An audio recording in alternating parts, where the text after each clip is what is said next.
We'll sneak up on it. Come on, men, follow me. Story Bugs. Hello and welcome to Storytime. Thanks for joining us. We're going to continue our chapter book of Snow White and the Seven Dwarfs, and it was adapted from the film by Jim Rousey, illustrated by Fernando Guel and Fred Marvin. We are going to pick up where we left off on chapter 4. Snow White had fallen asleep in the dwarf's house, if you remember. Chapter 4. As Snow White and her friends slept in the little cottage, the low sound of singing echoed through the forest. It woke the animals instantly. With tails twitching and noses quivering, they listened as the singing grew louder. It was the dwarfs making their way home from work. With startled leaps and bounds, the deers, squirrels, rabbits, and chipmunks scampered out of the house and back into the woods, leaving Snow White still sleeping peacefully on the tiny beds. As the dwarves approached the house, Doc pointed and said, "Look, our house! The light's lit!" The dwarfs immediately took cover behind a grove of thick pines. "Jiminy crickets!" they all cried at once. "Doors open, chimneys smoking," said Doc. "Something's in there." It may be a ghost," stammered Happy. "Or a goblin," whispered Bashful.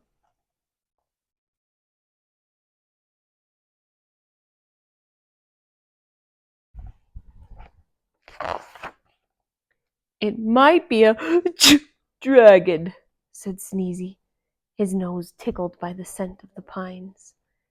The other dwarfs glared at him and motioned for him to be quiet. Grumpy scowled and said, "Mark my words, there's trouble a-brewin'. Felt it comin' all day.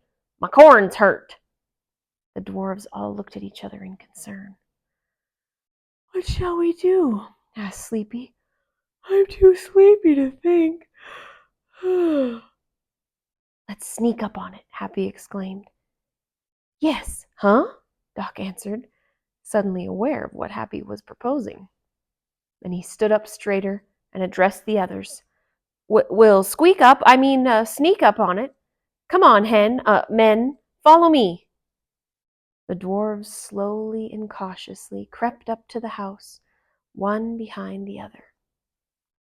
When they got to the door, they filed in quiet as mice, with Dopey in the rear. They were so close to each other they looked glued together. Suddenly, Dopey slammed the door shut. The dwarves screamed and huddled against each other, expecting the worst. When they realized it was just Dopey, they put their fingers to their lips and said, "Shh." Dopey nodded. Then he turned to the door, put his finger to his lips, and repeated, "Shh." As the dwarfs crept through the house, they noticed that things didn't seem quite the same as they had left them that morning. "Look, the floor's been swept," said Doc. Grumpy rubbed a finger along the top of a chair.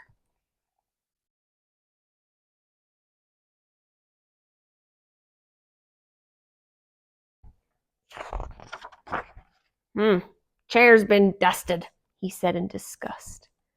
"And our window's been washed," cried Happy, as he looked out the forest beyond. "Why, the whole place is clean," Doc finally announced. "There's dirty work afoot," said Grumpy. Just then Happy spied their big black kettle bubbling in the fireplace and sniffed. "Something's cooking," he said, "and it smells good."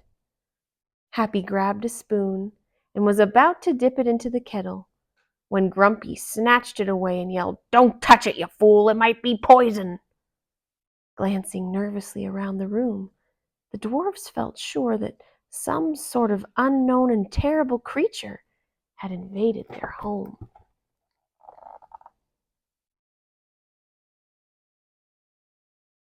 Well, it couldn't be so terrible if it was clean and food was on the table, huh? Well, thank you guys for joining me. I hope you'll come back for the next chapter, and I'll see you next time. If you guys enjoyed reading that story, would you please click subscribe down below? We read new stories just like this one every day, and we would love to let you know when there's a new story to listen to.